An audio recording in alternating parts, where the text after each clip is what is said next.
Este podcast é uma realização O Historiante.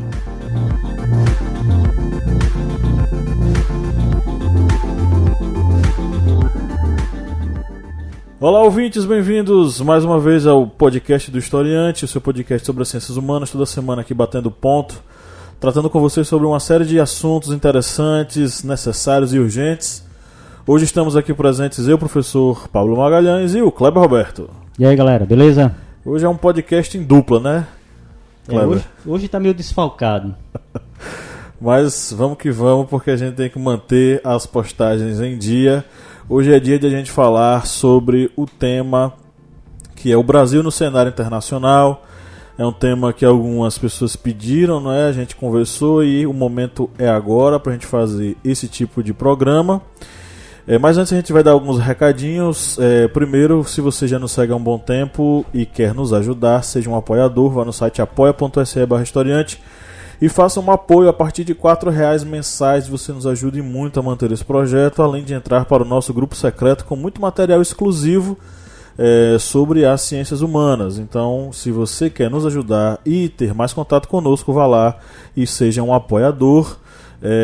Além disso, você também pode ser nosso aluno, tá? O Historiante oferece cursos online, 100% online, com certificação acadêmica de 30 horas, e você pode se inscrever, se matricular lá no ohistoriante.com.br/plataforma.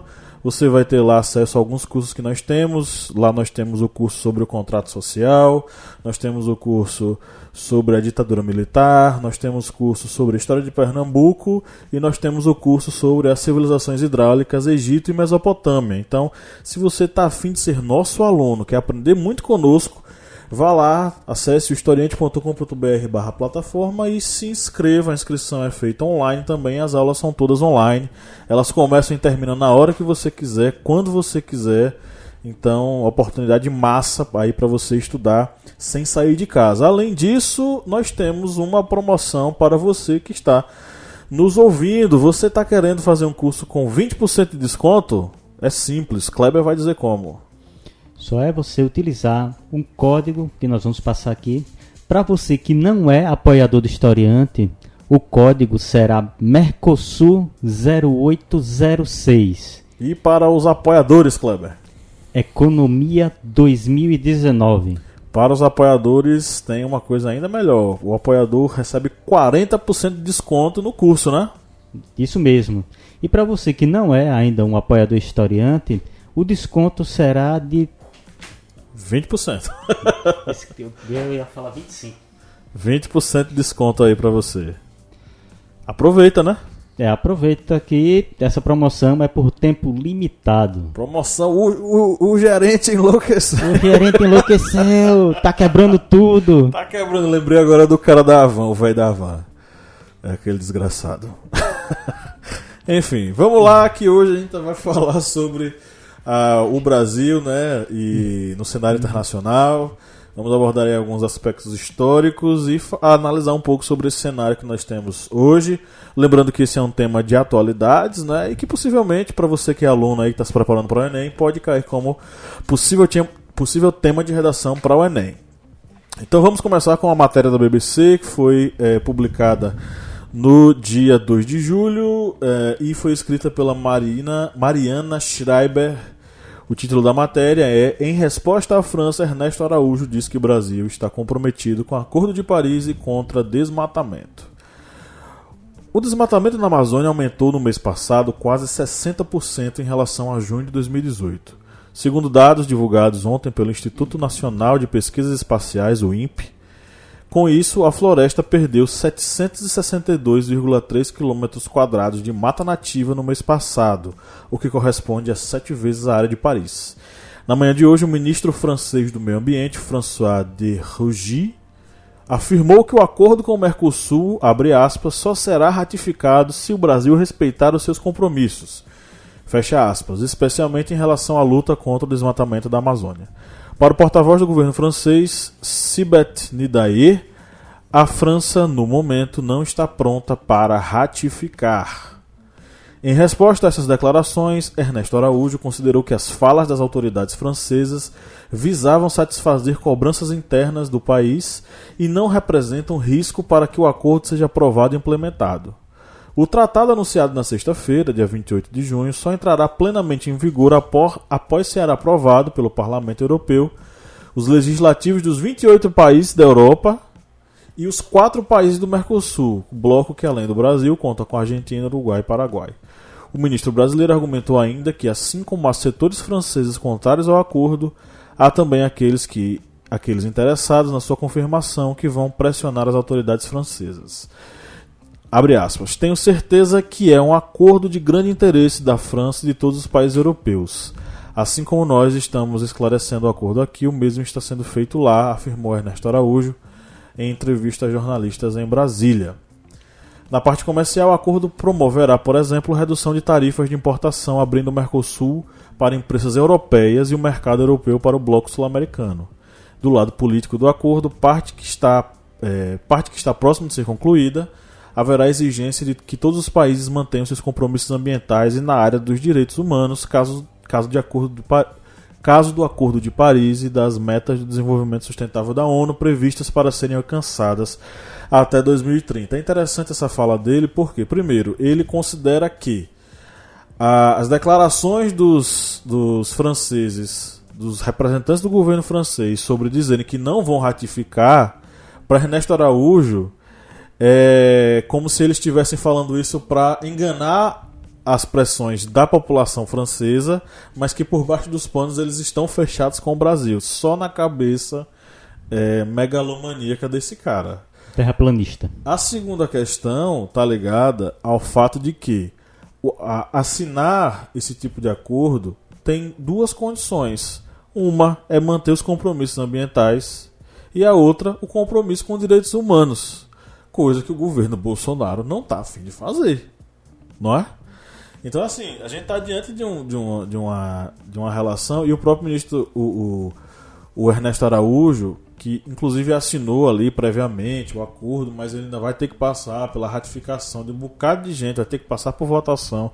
Ele está muito otimista, mas é inegável que nesses últimos meses o país ele começou a ter uma imagem não tão interessante lá fora, e isso está se refletindo em uma série de acordos que o Brasil já teve e já tem, e que possivelmente não vai poder manter, né? Então, o que será do Brasil nesse momento, o que serão das relações exteriores do Brasil nesse momento, é o que nós vamos discutir hoje. Fala, Kleber.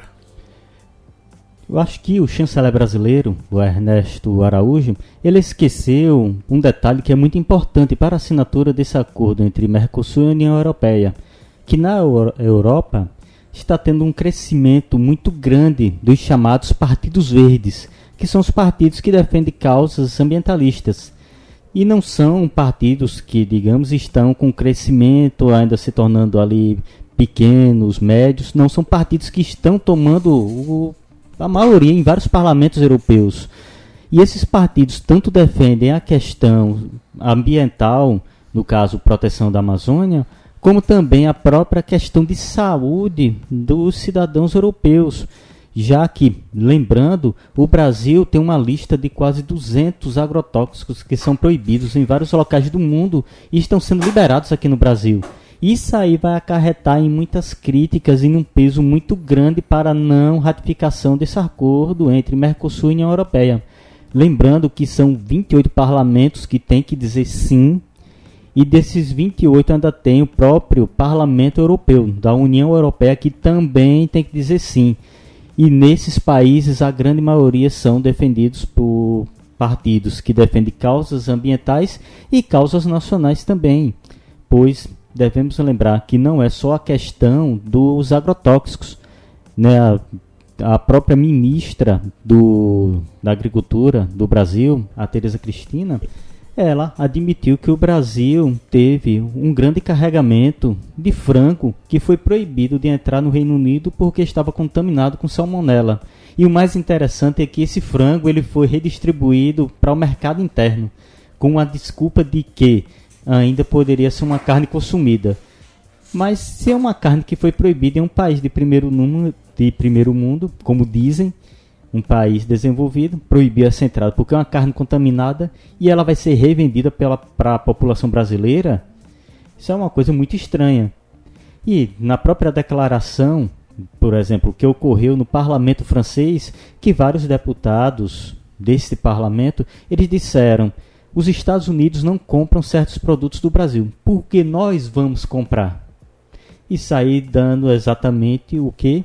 Aquele critério de que há problemas com relação a agrotóxicos e contaminação de produtos que o Brasil acaba levando para outros países.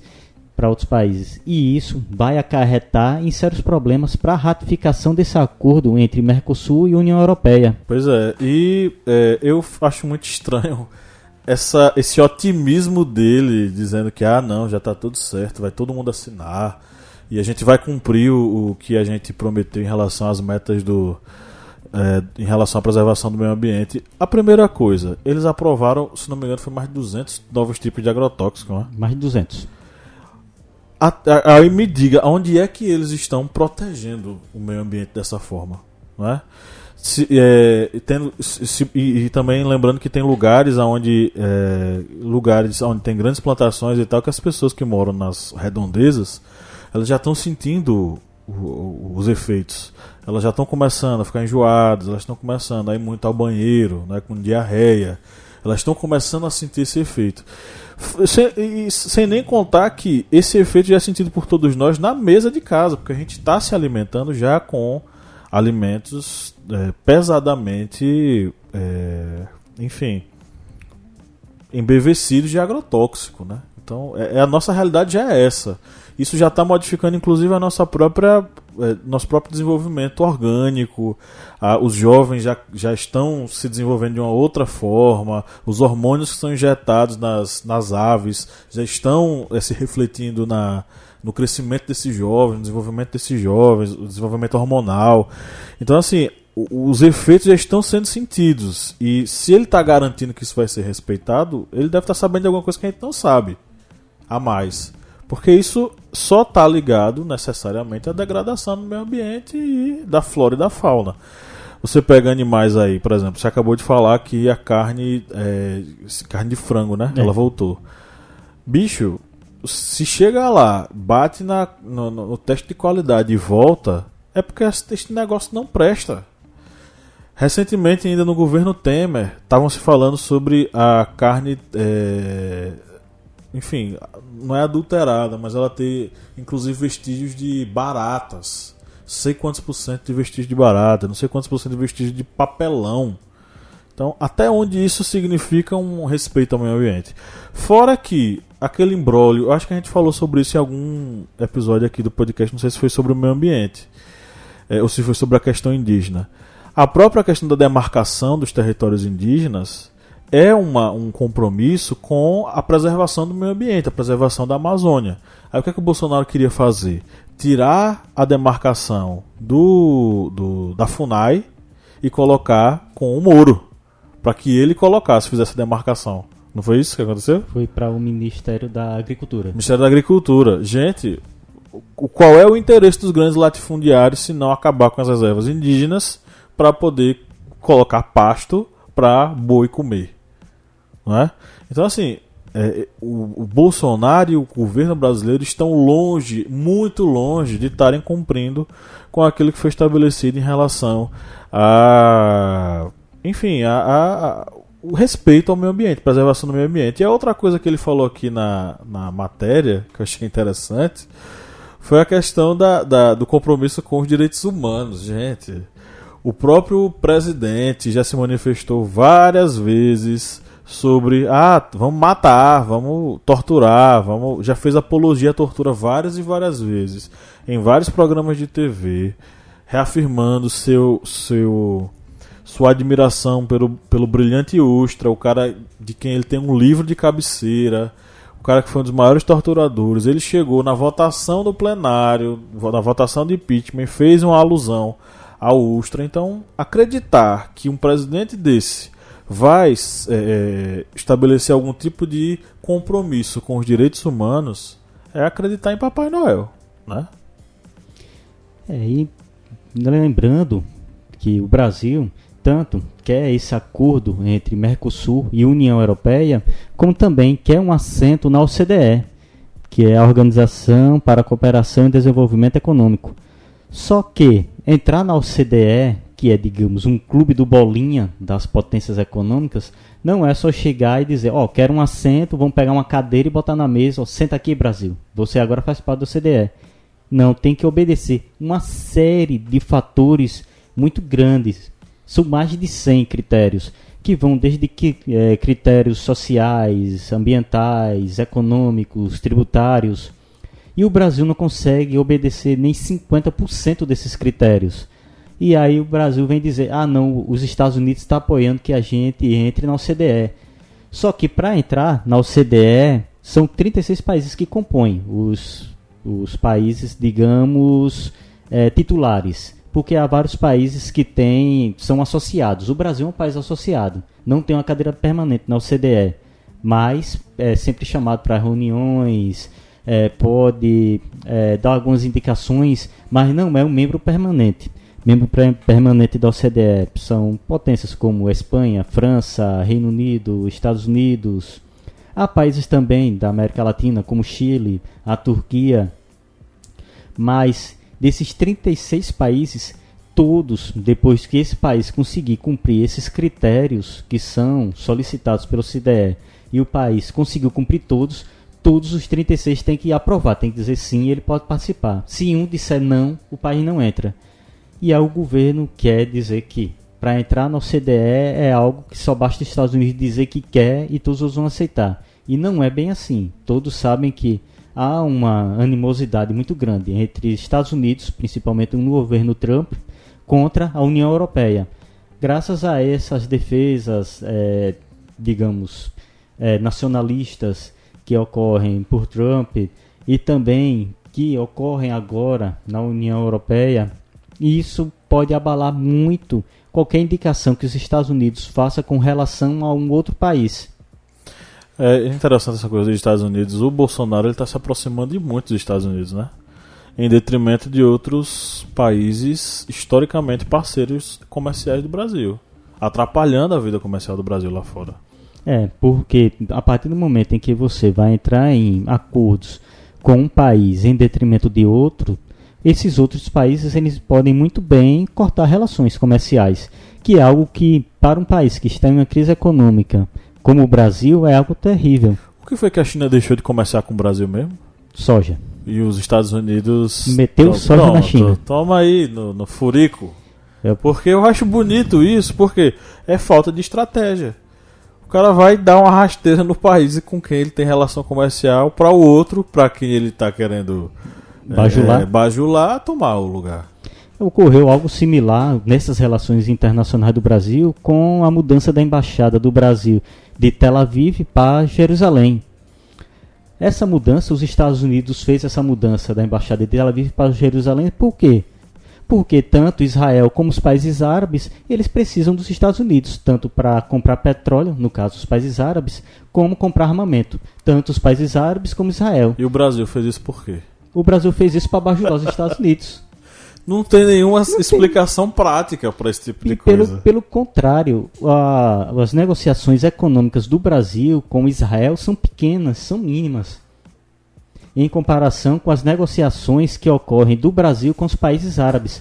Lembrando, não é nada, alguém pode ouvir dizer, você está falando isso porque é comunista, porque o governo petista só queria relações com os países árabes. Isso é desde o tempo da ditadura militar do Brasil. O Brasil já vendia armamentos para o Iraque, armamentos que foram utilizados na guerra Irã-Iraque. O Brasil já tinha uma boa relação comercial com esses países árabes. É porque não necessariamente existe algum tipo de interesse econômico brasileiro com Israel. Não tem. E o mercado árabe é um mercado muito grande, é um mercado bem maior que o mercado israelense. Quantos países tem na comunidade árabe? 10? 15? São vários. São vários. Aí você vai deixar de fazer comércio com esse tanto de país para você escolher um país especificamente?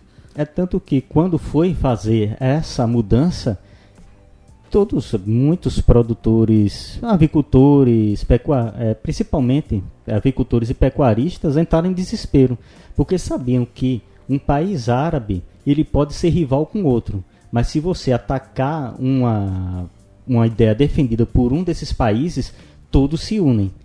E eles sabiam que se o Brasil mudasse a capital de Tel Aviv para Jerusalém, o que ocorreria era que todos os outros países árabes, independentes de serem xiitas, sunitas, eles iam apoiar a causa palestina, a causa próxima do mundo muçulmano. E fazendo isso, eles iam o quê? Boicotar essa exportação de carnes para os países árabes. É tanto que depois deu aquele imbróglio todo do Brasil, não vai transferir mais a embaixada, só vai transferir uma representação comercial, que é mais um gasto desnecessário. Um país que está em crise econômica e vai abrir uma representação comercial em uma outra cidade, que poderia ser uma representação dentro da própria embaixada, só para agradar Netanyahu. Fazer uma gambiarra, porque diz que não vai mudar a embaixada toda. Não vai mais. Então põe um... É complicado, bicho.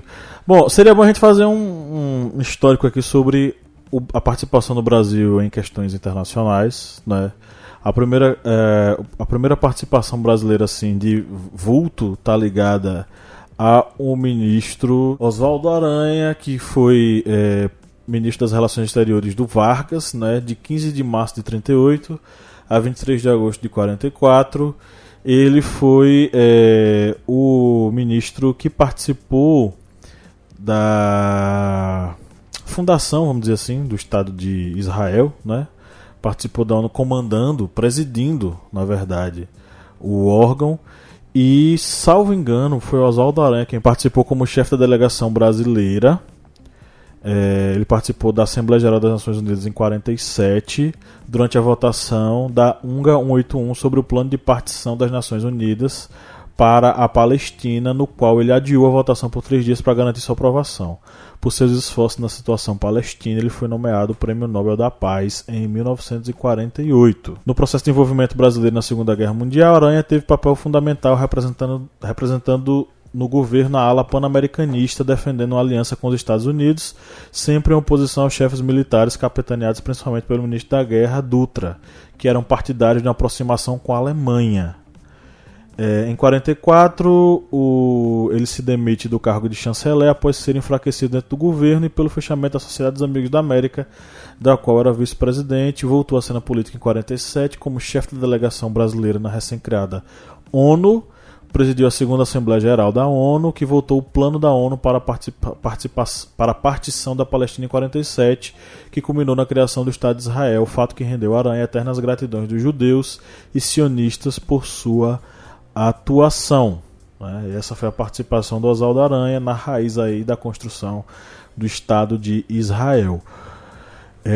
Um outro ministro das Relações Exteriores que é digno de memória, né, para se fazer aqui juiz ao seu trabalho lá fora, foi o ministro Celso Amorim, que foi o ministro durante o governo Lula todo, mas ele também tinha sido ministro das Relações Exteriores durante o governo do Itamar Franco.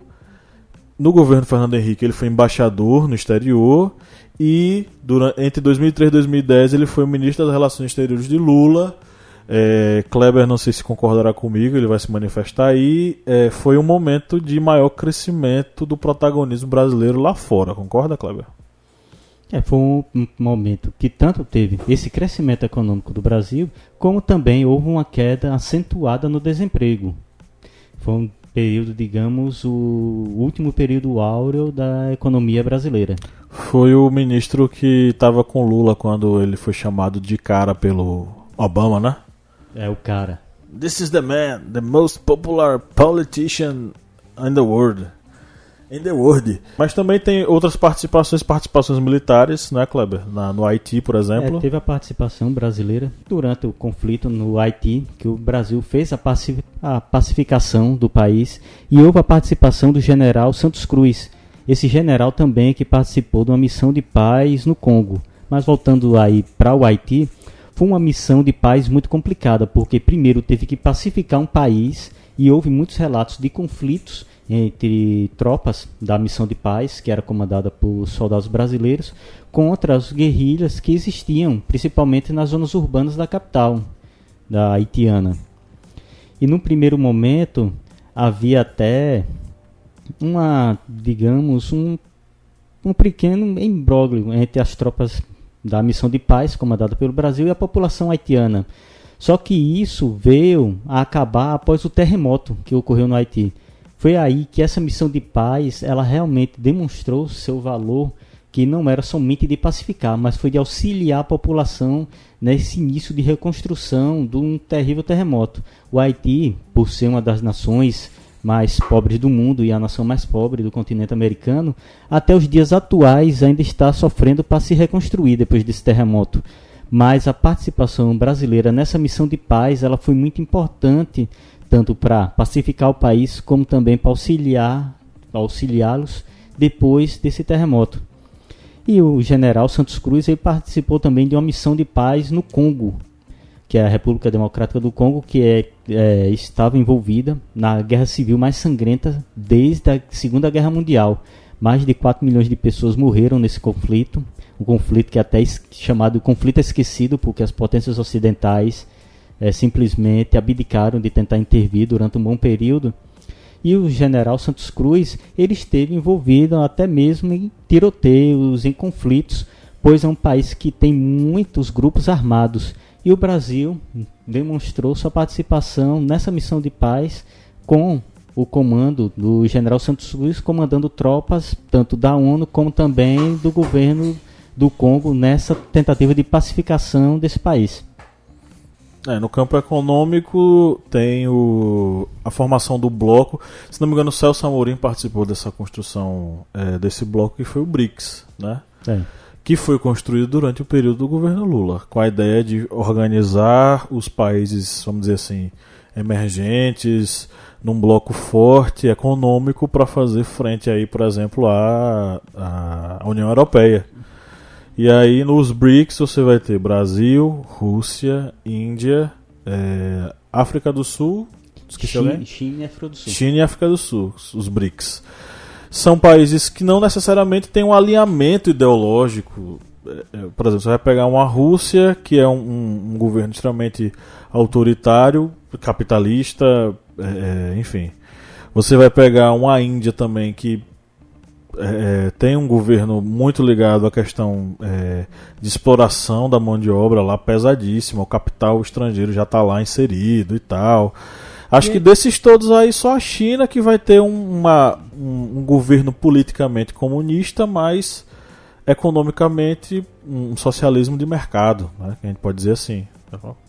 E a Índia é um país que tem um estilo de governo similar ao do Brasil, um governo conservador, que defende, digamos, a causa religiosa hinduísta.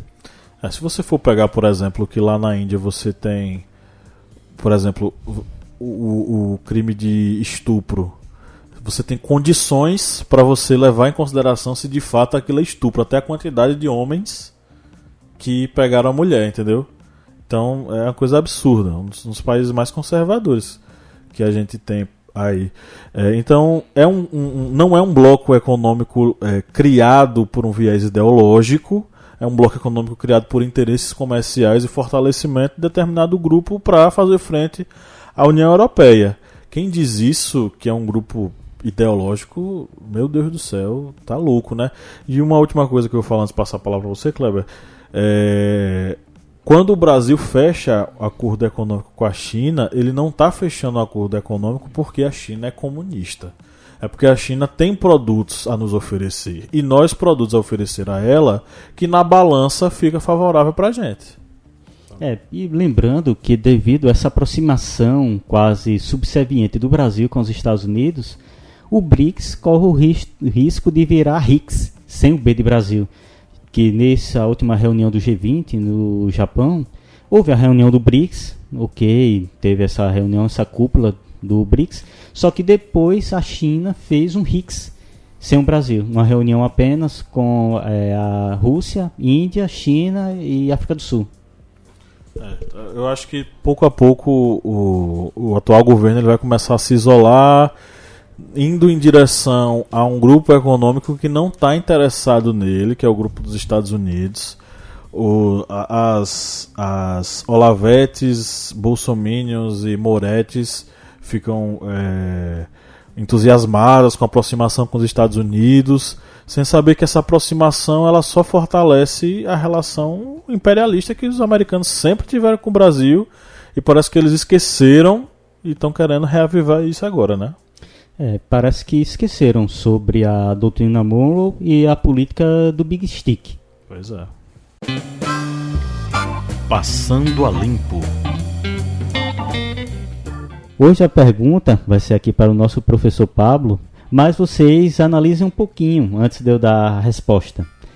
A primeira: China vende alho barato e ameaça 150 mil empregos no Brasil, diz a associação. Olha só, alho barato. O alho da China que é mandado para cá? Isso, alho da China e ameaça 150 mil empregos no Brasil. Rapaz, eu acho que é falso. Acho que esse alho gera empregos aqui no Brasil. Eu acho. Tá no site economia.ol.com.br e a notícia é verdadeira. Olha só. A notícia agora, dia 9 de junho de 2019, a China está sendo acusada de realizar dumping, que é aquela venda onde vários grupos ou um grupo só vende um produto a um preço muito baixo para tentar estabelecer um mercado.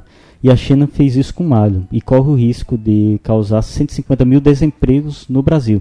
Empregos diretos e indiretos. Que beleza! Espero que não, tá? Mas isso aconteceu quando? Isso é de agora? Agora, 9 de junho de 2019 a notícia. Não sei, talvez as relações estejam assim bastante enfraquecidas entre o Brasil e China, né? E eles estão querendo dar um... Isso ocorre devido a essa fragilidade. Não se estabelece critérios, um acordo comercial é estabelecido, se vai, digamos, dessa forma, na gambiarra, como vamos dizer um termo bem prático, na gambiarra, e não se estabelece um acordo. Nós vamos vender tal produto, vocês vão importar para a gente tal e tal produto. Dessa forma, esses produtos eles acabam tendo uma tarifa já pré-estabelecida, evitando exatamente essa questão do dumping. Pois se tivesse um acordo comercial estabelecido forte entre Brasil e China, a China não iria realizar isso porque estaria fora do acordo comercial. Como estamos aí vendo um governo se isolando, acaba ficando à mercê desses tipos de ataques. Pois é, e deixar claro que relações comerciais elas precisam ser fechadas para esse tipo de coisa não acontecer, né? São empregos que poderiam estar sendo, na verdade, oferecidos e não fechados. A próxima pergunta ela vai envolver dois sites. A primeira, que vai ser a pergunta, será a seguinte. No Brasil, segundo o Anatel, 86 mil antenas de rádio de tecnologia 5G, dessas 86 mil antenas, 70 mil são da Huawei, que é uma empresa de tecnologia da China. Eita porra. Da Huawei é verdadeiro. Sei lá, vai que a Huawei tá querendo dominar o mundo e vendeu aí isso tudo para o Brasil. E a notícia que está no site tecnoblog.com.br e a notícia verdadeira. Olha só. Notícia de 26 de junho de 2019, que a Huawei ela é a maior empresa de tecnologia 5G do mundo. É aquela que os Estados Unidos impuseram sanções, né? E depois tiraram porque viram que o negócio não ia ser bom para eles. Pois é. Quem é maior, a Huawei ou a Apple? Em termos de mercado, em termos de... Acredito que a Huawei eles têm uma condição maior de assumir esse mercado. Eles sofreram essa sanção, eles acabaram criando um novo sistema operacional, né? Foi, e chinês tu sabe, se eles quiserem dominar mandando produto a preço de banana, eles conseguem. Agora, interessante, tecnologia brasileira não é norte-americana, é uma tecnologia que a gente comprou, não é norte-americana, não é israelense, ela é chinesa, né? É chinesa. Da tecnologia nova 5G de dados para celular, dessas 86 mil antenas, 70 mil são da Huawei. E lembrando que o ministro, o nosso chanceler, Ernesto Araújo, ele tentou fazer também uma retaliação contra a Huawei, Essa notícia está Meu até Deus do lá céu. no site veja.abril.com.br. Fazer algo O similar. cara é mais louco do que a gente imaginava, né? E é uma empresa que, se fizer isso, vai abalar muito literalmente a venda de produtos tecnológicos no Brasil. Pois, como vocês sabem, quanto maior o número de empresas de tecnologia vendendo no mercado, menor será o preço. Aquela velha lei da concorrência. Ah, é? Então tá.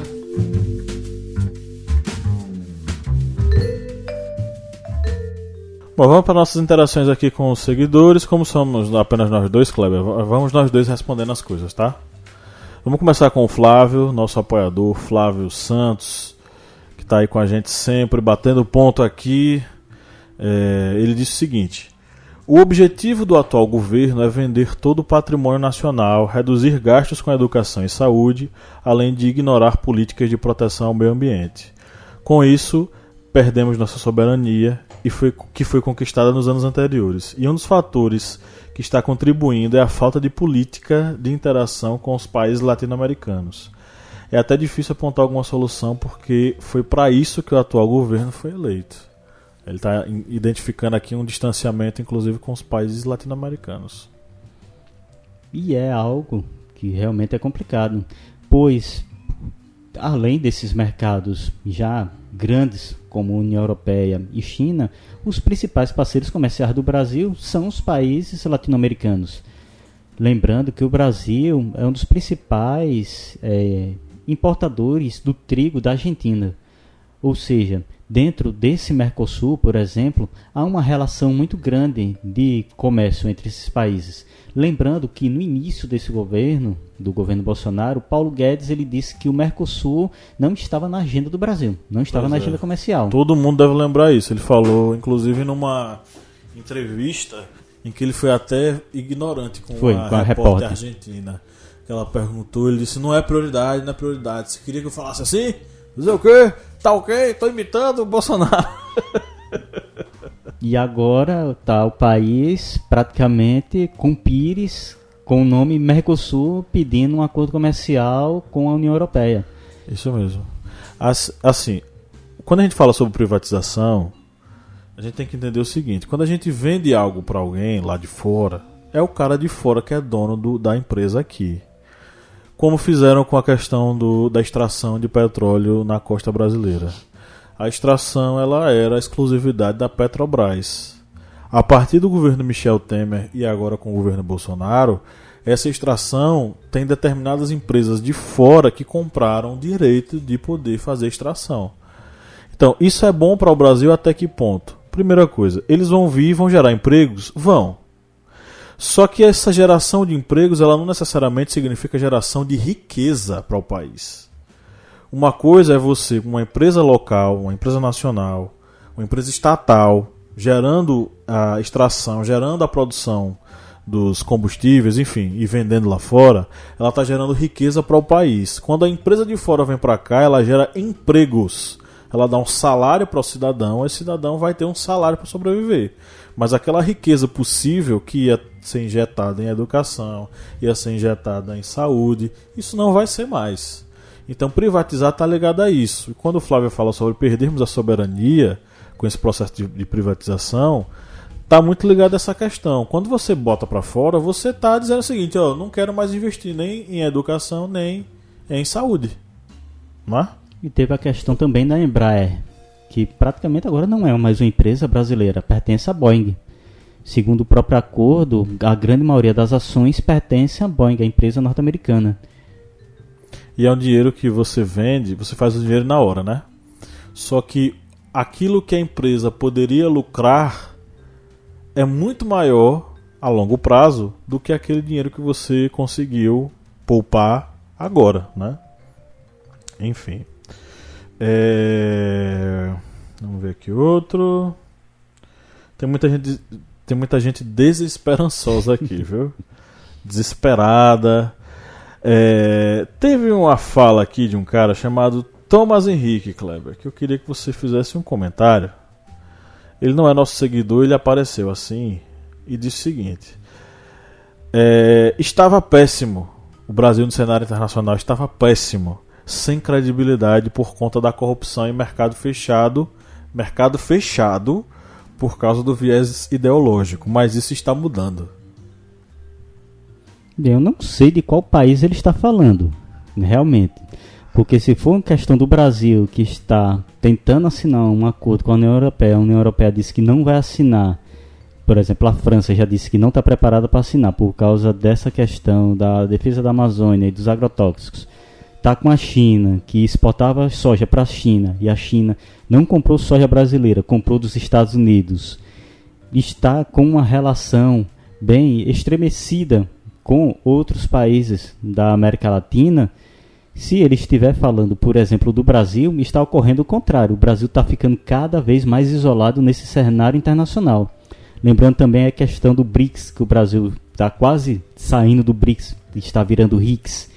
Estamos virando apenas um país para negociar com Israel, que não tem um mercado, que acho que não chega nem a 2% de exportação do Brasil, e com os Estados Unidos, que os Estados Unidos eles não querem fazer um comércio com o Brasil para gerar renda, gerar PIB para o Brasil. Eles não querem isso, eles querem apenas que gerem lucros para eles. Lembrando de uma fala, isso aí não é coisa partidária, é uma coisa que todo mundo sabe e foi dita pelo presidente Lula, e se você analisar a história, os Estados Unidos, os norte-americanos, eles pensam em primeiro lugar nele. Em segundo lugar, eles pensam neles. Em terceiro, eles pensam neles. Em quarto, eles pensam neles. E em quinto, se sobrar tempo, eles pensam neles. Ou seja, o norte-americano ele não vai pensar em ser bonzinho com o Brasil, não. Ele vai pensar em extrair riquezas. E o Brasil, como já dito pelo professor Pablo, vai ser apenas um gerador de mão de obra. Uma pessoa que vai receber o salário e o lucro dessa geração, dessa produção de mercado no Brasil, ele vai para fora, vai para as empresas americanas. Essa questão de utilização do chamado viés ideológico, que é uma coisa que surgiu na cabeça, acho que de algum terraplanista, alguém que acredita na Terra plana e acredita que atualmente, em pleno século XXI, ainda se fazem negociações com viés ideológicos. Isso não existe, isso é balela. Se os Estados Unidos, o maior exemplo é essa questão da soja norte-americana.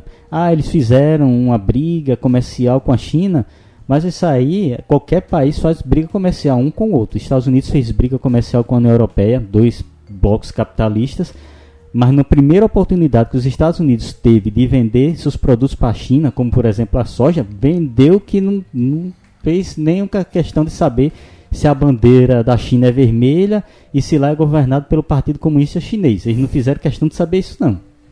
Pois é. Felipe Prado lá no Facebook falou: eu falaria sobre a matéria-prima orgânica nacional e a importância da preservação de produtos internos, pois se nós não valorizarmos o que nosso país tem, o comércio internacional não irá valorizar. Isso tá ligado? Nós somos exportadores de matéria-prima, né? Vamos dizer assim, de commodities. E essa questão de valorizar o que nós temos aqui está ligado também a você firmar acordos comerciais. Se você produz trigo, você não vai comprar trigo de outro lugar, você vai oferecer o trigo para esse país em troca, né, de um outro produto que eles têm lá e a gente não tem. Então o que acontece é que a gente tem que estabelecer uma relação positiva na balança comercial. Quando você pressupõe que você vai tirar, por exemplo, os impostos em cima de produtos importados, você vai claramente promover um caos dentro do comércio local, porque você vai pegar um produto vindo da Europa, com a qualidade diferente, e você vai colocar em pé de igualdade com um produto brasileiro que não tem essa mesma qualidade. O que é que vai acontecer? Né? Se os preços vão estar equiparados, o consumidor vai comprar das empresas de fora. Eu imagino também o que é que pode acontecer com o empresariado local em relação a isso. Eu soube até que o pessoal do agronegócio estava comemorando esse acordo. Comemorando o quê? Se vai chegar produto de fora para acabar com o que eles produzem aqui. Eles estão comemorando o quê? Me diga. Isso ocorreu, por exemplo, com o leite. No início desse ano, tentou-se tirar um apoio financeiro do governo para os produtores de leite, e eles sabiam que tirando esse apoio, o leite que viesse de fora era um leite mais barato e iria conseguir suprir o mercado, ou seja, causar prejuízo no mercado de laticínios no Brasil. E os produtores agrícolas do Brasil, comemorando um acordo com a Europa, pensando que vai conseguir exportar uma grande quantidade de produtos para o mercado europeu, tem que lembrar também que é recíproco esse acordo. Do mesmo jeito que o Brasil vai exportar, o Brasil também vai importar produtos. E o interessante é que a gente acabou de ter um bocado de carne de frango retornada para o Brasil porque a gente não atingiu o padrão sanitário deles. Aí você imagine dentro desse processo aberto, o que é que vai acontecer com esse produto brasileiro quando chegar lá. Eu não estou dizendo que o produto brasileiro ele é ruim. Estou dizendo que existem percepções e exigências que são diferentes lá e aqui. Se fosse a mesma exigência daqui lá e vice-versa, nós teríamos um outro cenário. Mas lá você tem um padrão sanitário que é diferente do nosso. É tanto que a própria ministra falou, não, essa carne dá pra gente consumir aqui. Por quê? Porque a gente não tem o mesmo padrão de europeu de manutenção da qualidade do produto. Então, assim, é um risco muito grande assumir que você vai trazer os produtos de fora para cá sem qualquer tipo de taxação. Na verdade, aliviando, vamos dizer assim, essa taxação sobre a importação. Isso vai causar um efeito muito forte aqui na economia brasileira. Que essa taxação ela vai, em alguns casos, demorar 10 anos até zerar, mas o momento vai zerar. Eu lembro também, como somos da região do Vale do São Francisco, que aqui existem muitas... a produção, a vinicultura é muito forte, a produção de vinhos aqui na nossa região é muito forte. E devemos lembrar que abrindo esse mercado, vai abrir também um mercado para os vinhos europeus, o vinho espanhol, o vinho italiano, o vinho francês, em uma luta contra os vinhos nacionais. Não vou dizer que o vinho nacional é ruim, muito pelo contrário, o vinho nacional daqui da região de São Francisco é um vinho muito bom. Contudo, o mercado brasileiro é um mercado que, quer queira, quer não, é formado muitas vezes por muitas pessoas que querem se exibir. E a pessoa, em uma determinada festa ou na sua adega, ela quer exibir vinhos nacionais ou vinhos importados. Ela vai querer se exibir com produtos importados. E isso vai gerar impacto na produção vinícola do Brasil. Quer queira, quer não, isso vai acontecer. Há uma negociação do governo em modernizar a produção de várias áreas agrícolas, mas essa modernização não quer dizer que vá baratear o preço e elevar a qualidade para conseguir competir de pé de igualdade com um produto europeu que está vindo sem taxação. E corre o risco muito grande de a gente acabar como é que eu posso dizer, estrangulando as empresas nacionais. O pior é isso, que essa negociação ela não demorou tanto tempo para ser assinada, não é por causa de uma questão, como muitos querem dizer, uma questão ideológica, porque a América Latina está virando sal, está virando um mundo comunista. Não é por causa disso, é porque os governos sabiam que tentar bater de pé de igualdade com os produtos europeus é algo muito complicado. Foi muito bom você ter falado isso, porque o Luiz Carlos de Souza lá no Facebook discorda de você. Ele diz que o acordo do Mercosul foi inviabilizado por 16 anos por causa de viés ideológico e que o governo fez um gol de placa com esse acordo. Luiz, infelizmente, se você for analisar tudo histórico e toda a questão macroeconômica com relação a essa negociação Mercosul e União Europeia, você vai perceber que não é um bom negócio para muitas áreas da economia brasileira. Principalmente essa área que o Brasil acha que vai ser o top, que é a área da agricultura e da pecuária, e não é. Pois os produtos europeus eles também vão ter uma taxação muito baixa e elas poderão vir para o Brasil. E o Brasil está com um padrão de qualidade tão alto para conseguir competir com o mercado europeu. Vamos analisar assim, por exemplo, daqui a uns 5 anos. Nós estamos vendo aí várias crises hidrográficas no Brasil nos últimos anos, por falta de chuvas, quebra de produção no sul por causa de geadas, quebra de produção na região nordeste por causa de secas. Será que um momento desse de quebra de produção em um mercado europeu produzindo em larga escala não vai fazer exatamente o contrário? Não vai alagar o Brasil de produtos e aí o Brasil não vai conseguir mais competir de pé de igualdade? Temos que analisar tudo isso. Por isso que foi um acordo que demorou muito para ser assinado, porque não é um acordo tão simples. Os governos do Mercosul, eles estavam com uma visão protecionista, porque todo mundo quer defender sua economia. Em pouquíssimos meses os brasileiros assinaram, né? Em uma reunião. Meu Deus, acordos comerciais, eles precisam ser pensados cautelosamente, porque isso gera repercussões por décadas. É isso aí. E essa questão de proteção econômica, isso vem desde o tempo do mercantilismo. Isso vem desde o tempo em que começou-se a criar as manufaturas lá na Inglaterra.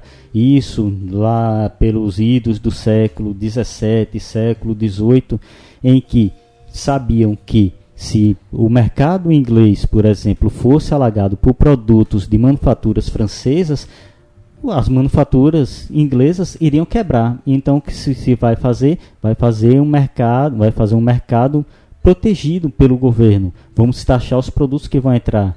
Era a mesma coisa que ocorre em qualquer país do mundo. Os Estados Unidos tentou fazer uma barreira com relação a minério de ferro e alumínio de vários países, incluindo Brasil, Canadá, União Europeia, China, porque queriam proteger a produção de minérios dos Estados Unidos.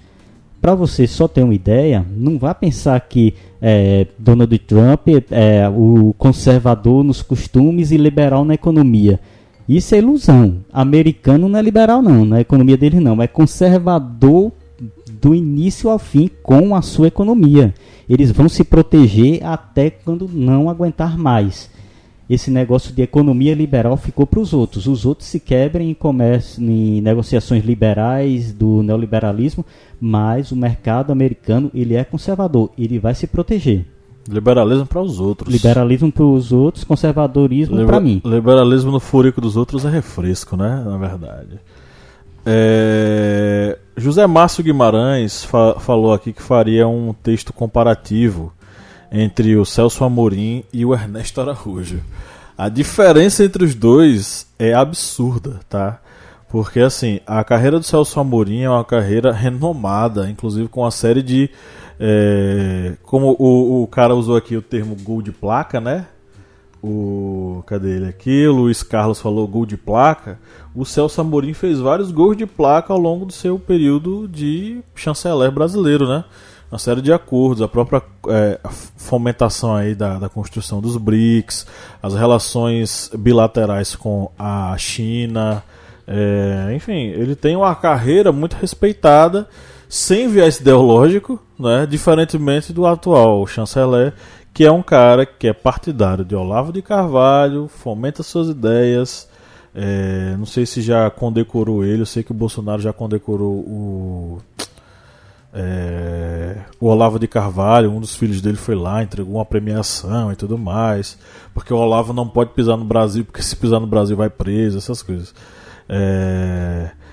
E estão querendo fazer dele um embaixador brasileiro nos Estados Unidos, né? Então, Deus nos salve desse momento. Então, assim, são duas carreiras diferentes. O Ernesto Araújo, ele é um cara despreparado, ele é um cara sem formação, sem propriedade, na verdade. Quem assistiu ele aí na comissão, na Câmara dos Deputados, ele foi participar, porque ele foi intimado a aparecer para responder algumas questões dos deputados, e o cara abertamente não sabia se articular, ele não sabe se comunicar, repetiu a asneira do nazismo de esquerda, que o nazismo era comunista, enfim. Então são duas carreiras completamente distintas. Celso Amorim, ele tem, entre 2003 e 2010, uma série de avanços que ele conseguiu estabelecer para o Brasil a nível de relações comerciais internacionais, ao passo que o Ernesto Araújo, ele é uma figura apagadíssima, né? Tanto que na visita do Bolsonaro aos Estados Unidos, quem ficou ao lado dele, do Bolsonaro, no encontro com o Trump, foi o filho dele, não o chanceler. Entendeu? É uma coisa absurda. Vamos ver aqui. Márcia Matos, minha colega Márcia, um abraço para você, disse... ela citou as novas medidas ambientais e a repercussão delas no mundo. E aí, Kleber? É aquilo que, desde o início desse podcast, sempre comentamos. A questão ambiental é uma questão que está tendo a repercussão muito grande no mundo, principalmente dentro do mercado europeu. Lembrando novamente, você aí que vai fazer um vestibular, concursos municipais e estaduais, porque os federais, infelizmente, Paulo Guedes disse que não. E também outras provas classificatórias, que cai uma redação que fale sobre as questões de mercado, lembre-se de incluir também a importância da defesa do meio ambiente. Os partidos verdes europeus, eles estão muito fortes. E esses partidos, eles já têm muita influência nas decisões governamentais. E os europeus sabem que dentro desse mundo em que as mudanças climáticas em uma pequena região do mundo vai afetar enormemente outras, eles sabem que a Amazônia ela tem uma grande importância nessa condição de tanto sustentar o próprio ecossistema do mundo, como também as questões climáticas.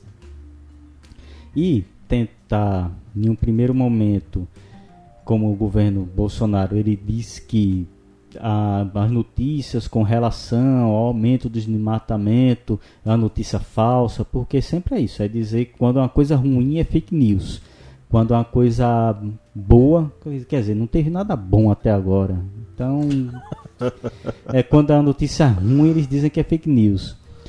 E infelizmente esse aumento no desmatamento dentro desse cenário da Amazônia tanto é ruim para o Brasil no estabelecimento de acordos comerciais com a Europa, que no caso a União Europeia, para ser aprovado um acordo comercial, ele deve passar tanto pelo Parlamento Europeu quanto os parlamentos dos países membros.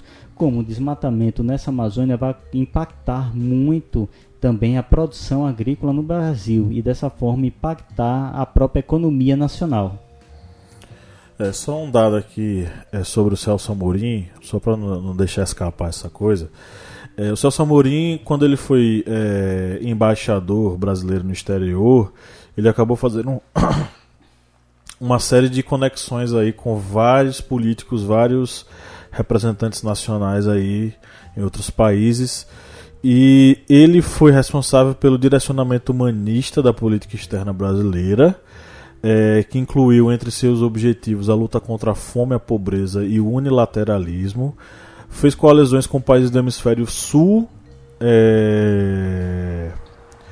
E a gente já falou aqui sobre os BRICS e tal. Faltou falar sobre o G20, né? E ele acabou sendo agraciado em Miami com o prêmio Bravo Business da revista Latin Trade na categoria Innovative Leader of the Year. No mesmo dia foi o orador principal do painel Brazil's Role in the Global Economy. Celso Amorim foi um dos cabeças da construção da imagem brasileira que ganhou o mundo entre 2003 e 2010 de um país forte, soberano, uma das economias mais fortes do mundo. Salvo engano, o Brasil chegou à 6ª maior economia do mundo. Então não tem como comparar um cidadão com outro, né? O Ernesto Araújo com o Celso Amorim, meu Deus do céu, né? E o Brasil no cenário internacional, por exemplo, nas questões de missões de paz e nas questões diplomáticas, era conhecido como soft power, ou seja, potência suave. Por quê? Porque tentava sempre resolver as questões de forma diplomática, evitando os desgastes de uma interferência militar ou em missões de paz. E dessa forma o Brasil ganhou muito respeito, tanto no diálogo entre nações. Por exemplo, houve um certo atrito entre o Peru e o Equador há algumas décadas atrás, e o Brasil ele foi responsável por mediar essa questão de paz entre esses dois países para evitar um conflito em larga escala.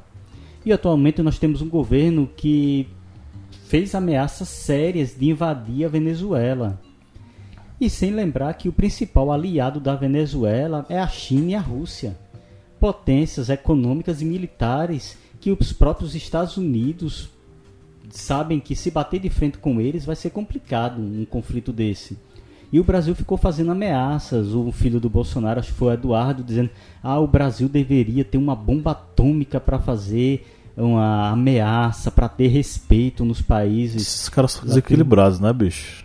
Uma bomba atômica para ser utilizado como um viés de relações internacionais, de ameaça, é algo muito grave.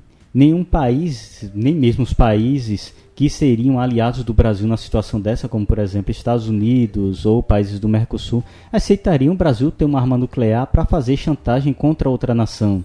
É como se ter bomba atômica fosse, vou ali fazer uma bomba atômica, misturar. Coisa de gente doida, né, bicho?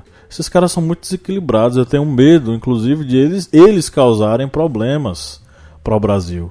Porque eles estão nas viagens de Bolsonaro, tá lá o Eduardo, que deveria estar fazendo o seu trabalho, seu papel como deputado, mas ele tá lá fora, entendeu? Acompanhando o pai. O Flávio. O próprio Carlos, que é vereador no Rio de Janeiro, vive em Brasília, entendeu? Vereador federal. É um vereador federal, o primeiro vereador federal da história do Brasil. Então, são caras desequilibrados e perigosos. Eu tenho medo de eles causarem algum tipo de confusão. Bom, eu queria agradecer a todas as pessoas que fizeram suas colaborações, né? Vou passar rapidamente aqui, fazer uma menção honrosa aqui a algumas pessoas que comentaram aqui. A Riba Chinaski falou: terceiro mundo se for, piada no exterior. Um trecho de Que País é Esse, do Legião Urbana. O George Ney também parafraseou aqui uma música, né? A história do Brasil é o futuro repetindo o passado. Isso é Cazuza. O tempo não para. Rafael Moraes disse que está com medo de cair Olavo de Carvalho na porta desse Enem. Duvido não. Pode ser, hein? É possível que caia aí uma obra desse cara. O Maurigelbio Estevão falou: aquele amigo do rolê que é bonito, mas não sabe chegar nas minas devido ao vazio intelectual. Segundo ele, esse é o Brasil, tá? Lá no Instagram nós tivemos também mais alguns comentários. Nós tivemos a Adrissa Fernandes dizendo que somos uma chacota para todo mundo. A Natália Rufino falou que nós somos uma criança no meio de adultos. De fato, o Bolsonaro se comporta como criança no meio de adultos. Vídeo que ele falou para Angela Merkel, né, Kleber? Que o Brasil, a Alemanha tem muito a aprender com questões ambientais. Quer dizer, a Alemanha tem muito a aprender com as questões ambientais do Brasil. E a última, que foi na comemoração do 4 de julho, no feriado de independência dos Estados Unidos, que ele foi na embaixada dos Estados Unidos e foi lá tirar foto naquela maquete de papelão de astronauta americano. Aquilo ali foi não é o cúmulo, digamos. É o fundo do poço, de um poço sem fundo. Francisco de Almeida falou: o Brasil não está bem no cenário nacional, muito menos no internacional. Como ter inspiração? Fernanda Fortunato falou que nós somos um fracasso. Léo Lopes: identidade assassinada no berço. João Marcos falou que argumento eu não sei não, mas vergonha tem de sobra. Agora você tem argumento. Pois é. A Fernanda Martini falou: a vergonha passada em débito e crédito antes mesmo de se ter um cartão. Enfim, dá pra ver que o pessoal tá bem desesperançoso com o que tá acontecendo, né? Mas queria agradecer a todas as pessoas que fizeram seus comentários. E você que está nos ouvindo, se você chegou aqui nesse programa pela primeira vez, nunca ouviu a gente, participe através das nossas mídias sociais, através do nosso Instagram ou do nosso Facebook. É só colocar @historiante e interagir lá com as nossas publicações e mandar o seu recado para que ele seja lido aqui na gravação do podcast. Lembrando que, se você curte nosso trabalho, seja um apoiador, acesse o apoia.se/historiante para se inscrever e tornar-se nosso apoiador. Vamos agora para o Pinga Fogo, que é o Pinga Fogo do Kleber para mim. Pinga Fogo pro Márcio. Bem, o Pinga Fogo de hoje, pergunta simples, pergunta básica. O Brasil está preparado para o desafio das disputas entre os blocos econômicos mundiais? Não, principalmente pelo fato de que nós não temos uma equipe preparada apropriadamente para fazer as conexões econômicas mais positivas para o Brasil. Nós temos uma equipe de relações exteriores, que é uma equipe muito ligada a questões puramente ideológicas, uma ideia declaradamente aberta, que o próprio Ernesto Araújo declarou que ele está combatendo o globalismo, e nessa briga de combater o globalismo ele elegeu como seus inimigos a Rússia e a China, que eles chamam de eurasianos, o comunismo eurasiano, que eu não sei o que é isso, mas eles chamam disso. Ora, se nós temos uma equipe internacional baseada nesse tipo de critério para estabelecer conexões comerciais com outros países, o que é que nós podemos esperar se não desastre?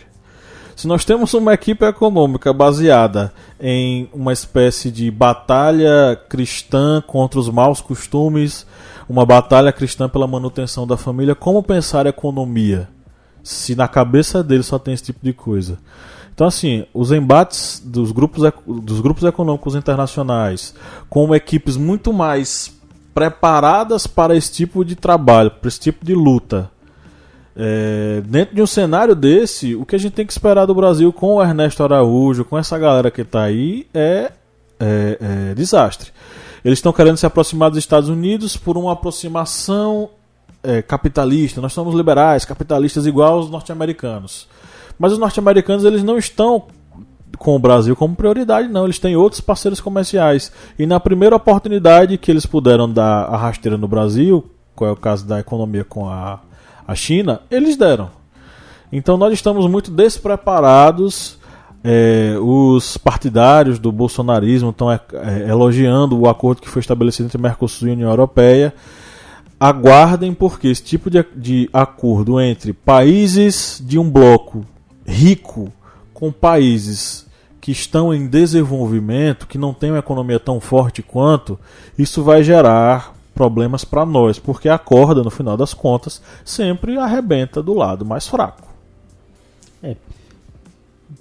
Para vocês historiantes que estão ouvindo esse podcast, vamos só deixar algumas traduções de algumas palavras que eu acho que ouviu nos últimos dias, que são, por exemplo, o comércio bilateral e comércio multilateral. O comércio bilateral é o comércio que é feito entre dois países, essa relação econômica, por exemplo, Estados Unidos, China, Brasil, China. Isso é um comércio bi, ou seja, que só envolve dois países. Essa união multilateral que vai ocorrer, por exemplo, entre Mercosul e União Europeia, já é que envolve blocos econômicos. Já que atualmente existem realmente várias tentativas de formar grupos hegemônicos no mundo de defesa de suas economias. E na questão, por exemplo, entre União Europeia e Mercosul, não está em jogo apenas a manutenção econômica de um bloco, mas a manutenção econômica de vários países. Isso fica bem claro. E aí por isso que é um comércio multilateral, ou seja, que envolve várias nações. E falando dessa questão de comércio exterior, de defesa de um produto nacional, devemos lembrar de um produto que está sempre na boca de vários políticos desde o tempo de Enéas. Meu nome é Enéas. Que é o nióbio. O nióbio que entrou aí novamente na boca daqueles defensores de uma economia baseadas em um produto só, que é algo que nunca deu certo para nenhum país do mundo, e que o presidente Bolsonaro, nessa última reunião do G20, foi lá e mostrou umas miçangas, lá, umas joias feitas com nióbio, dizendo que aquilo era o futuro, tal. Bem, o nióbio, realmente o Brasil é dono das maiores reservas de nióbio no mundo. Mais de 90% das reservas desse minério estão no Brasil. Só que o nióbio não dá para o Brasil fazer um grande mercado, uma grande, digamos, um grande acréscimo no seu PIB a partir do nióbio. Por quê? O nióbio tem a função de deixar os metais, aço, mais maleável e resistente. Só que existem outros metais, como por exemplo o titânio, que faz a mesma função do nióbio. E não é preciso grandes quantidades de nióbio para fazer esse aço mais resistente e maleável. Uma pequena quantidade, por exemplo, 100 gramas, consegue fazer isso em 1 tonelada de aço. Ou seja, mesmo o Brasil sendo dono de praticamente todas as reservas mundiais de nióbio, praticamente 98% estão no Brasil, os outros 2% espalhados no mundo conseguem abastecer o mercado mundial durante muitos anos. E o presidente, ele certa vez citou em uma entrevista que o Brasil deveria fazer como os Estados Unidos têm, o Vale do Silício, deveria fazer o Vale do Nióbio. Só que ele literalmente não sabe o conceito do Vale do Silício. Eu acho que ele pensa que o Vale do Silício é centenas, milhares de empresas de minério extraindo silício como se fosse metal. É isso mesmo. E o Vale do Silício não é isso. O Vale do Silício ele tinha a produção de silício, só que era Vale do Silício principalmente pela grande quantidade de empresas de tecnologia que estavam lá. São centenas de empresas de tecnologia. E essas empresas de tecnologias têm como principal componente o quê? O microchip. E o metal do microchip é o quê? O silício. Por isso vem o conceito de Vale do Silício, o Vale da Tecnologia do Silício, dos microchips. E aí as várias empresas têm suas sedes nessa região, por isso esse nome. Não é por causa de milhares de empresas extraindo milhares de toneladas de silício. É porque são empresas de tecnologia. E nesse caso, fazer um vale do nióbio é algo surreal para as condições brasileiras. E para o nióbio, ele tem importância para o Brasil, uma importância real. Não é como o presidente estava ali na reunião do G20 mostrando miçanga, mostrando joinhas de nióbio, dizendo, isso aqui é 5 mil, essa joinha aqui de nióbio. O interessante para o Brasil seria investir na balbúrdia das universidades, porque boa parte do nióbio que o Brasil exporta vira produtos de tecnologia em outros países que são importados pelo Brasil, como componentes de equipamentos de eletrocardiograma, componentes tecnológicos que, ao invés de serem desenvolvidos no Brasil a partir de pesquisas em universidades, já são produzidos em outros países, e os outros países exportam a tecnologia e nós exportamos apenas o minério bruto praticamente. Nós temos um processamento ainda muito básico do nióbio para a produção desses componentes que são produzidos em outros países. Isso mesmo. Vamos para as indicações. Dicas culturais. Eu começo. Mande brasa. Sempre eu venho aqui com músicas. E a música é logo de cara, eu acho que vocês até já estão pensando. É de Raul. Professor Pablo já sabe qual é? A solução para o nosso povo dar? Negócio bom se ninguém nunca viu? Exato, Aluga-se, de Raul Seixas. É a solução para o Brasil. Vamos nos alugar para os grandes nova-iorquines. Nova-iorquines. A outra música que eu vou deixar aqui é a música Esmola, do Skank. E vou deixar aqui também como dica um filme, que é o filme Margin Call, O Dia Antes do Fim. Que esse filme, ele relata o último um dia antes da grande crise econômica que assolou os Estados Unidos em 2008. E ele fala exatamente de uma empresa que estava demitindo os funcionários, e os funcionários não estavam entendendo por causa daquela demissões em massa, até que um dos funcionários ele acaba pegando um pendrive de outro funcionário e acaba vendo que essa empresa ela já tinha ultrapassado e muito a margem de risco do mercado. E por isso ela estava quebrando, mas não era somente a empresa, a própria economia mundial ela estava também próximo do fim, por isso que é o dia antes do fim, um dia antes da grande quebra e da grande crise de 2008. Não vou dar mais spoiler, mas é um filme muito bom para você entender essa questão econômica de uma economia mundial, uma economia globalizada, em que o efeito de uma única empresa em um único país ele consegue ter efeitos devastadores em todo o mundo. Isso mesmo. Eu vou indicar primeiro um documentário que eu achei muito interessante, que é Trump, um sonho americano. Ele representa e muito essa construção do Donald Trump enquanto esse empresário bem-sucedido, baseado no capitalismo, só que ele vai mostrando pouco a pouco o que é esse Donald Trump e como ele foi fabricado para ser vendido na TV, né? As indicações musicais, eu vou ficar com as duas que os nossos seguidores mandaram, que uma foi Que País é Esse, e a outra foi O Tempo Não Para, do Cazuza, O Que País é Esse, do Legião Urbana. E eu queria pedir que vocês encarecidamente assistam ao documentário Democracia em Vertigem, que é um dos documentários mais fantásticos, interessantes já feitos em nosso país. É um documentário que precisa ser visto e revisto, porque ele encarna o processo de ascensão de uma extrema-direita e de um discurso de ódio que tomaram de conta da presidência do nosso país, pelo viés da diretora, que é a... como é que é o nome dela mesmo? Petra Costa, nesse documentário, né? Democracia em Vertigem, dirigido pela Petra Costa.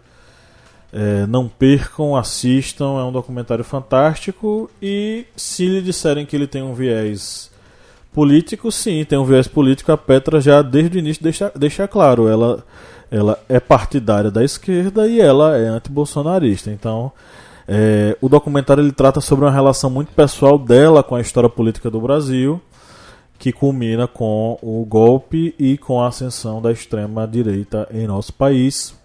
Acho que é isso, né? É isso aí. E você quer ser nosso aluno, vá lá no ohistoriante.com.br/plataforma. Quem está nos ouvindo agora vai ter direito a 20% de desconto. Kleber, qual é o código desse pessoal? Se você não for um apoiador, é Mercosul 0806. E se você já for um apoiador historiante, digita o código Economia 2019. É isso aí. E lembrando também que temos podcasts novos na área. A família de podcasts, o Historiante, está crescendo. E nós temos um podcast novo no Correspondente de Guerras, que é a primeira parte sobre a Guerra de Canudos.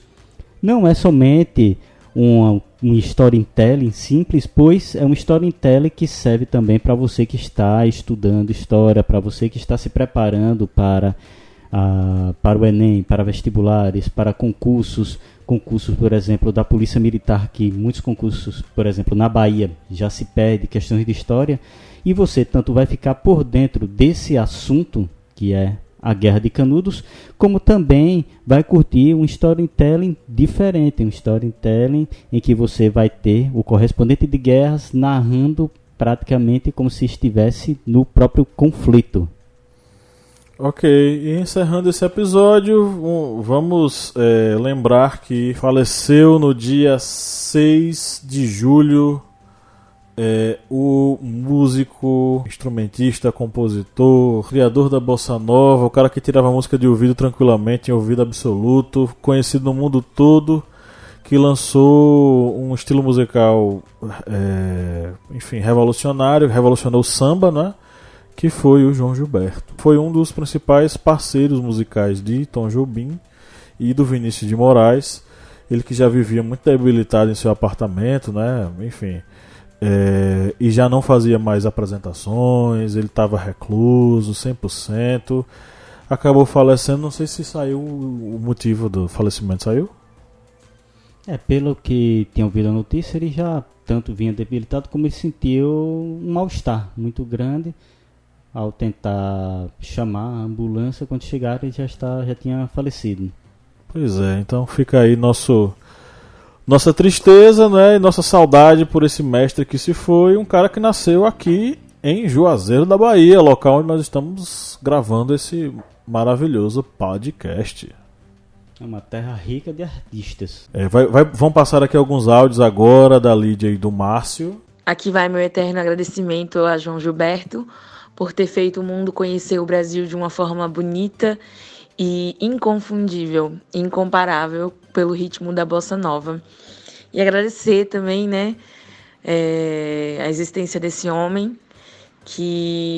esse homem genial, né, que fez o mundo inteiro conhecer o Brasil e também fez nós brasileiros termos o prazer de ter a bossa nova como nossa identidade também. Então, é triste, né, mas deixou uma história muito bonita pra gente contar, né, e ouvir eternamente. Obrigada. O historiante faz uma grande homenagem, não poderíamos deixar de fazer, de lembrar o grande cantor, compositor, o maior artista brasileiro chamado João Gilberto.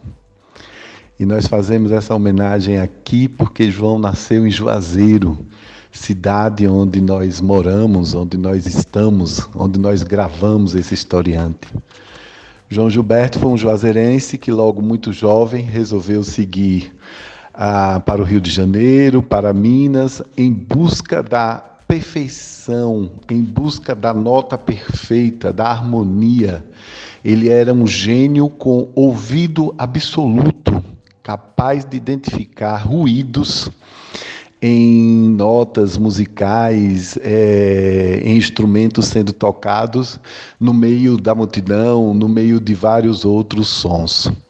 Então, nossa homenagem a João Gilberto é uma honra para todos nós sabermos que ele nasceu aqui e sabermos que João Gilberto foi muito mais do que juazeirense, foi um homem do mundo. Quando alguém com a capacidade artística dele nasce, vem aqui para o planeta Terra e transforma algo como ele o fez, ele transformou a música, ele trouxe um novo acorde, um novo ritmo para a canção. Quando alguém nasce assim, deixa de ser somente da sua terra, da sua terra natal, e se torna um homem do mundo, um grande gênio artístico.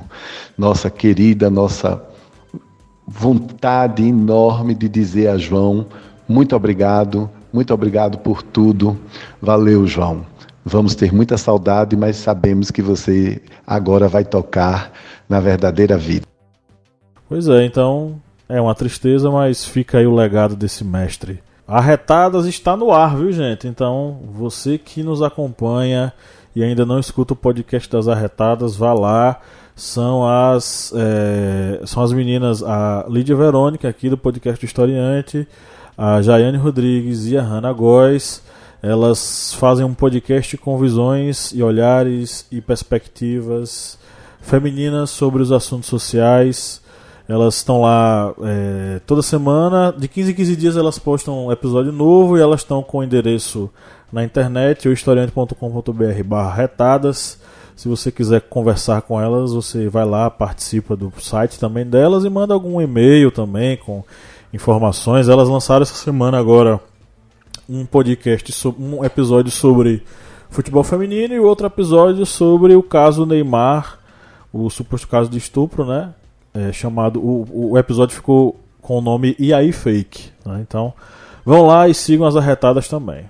Ok, pessoal, então chegamos ao final de mais um episódio aqui do Historiante, e no 3 vamos dar um tchau, 1, 2, 3, tchau! Valeu!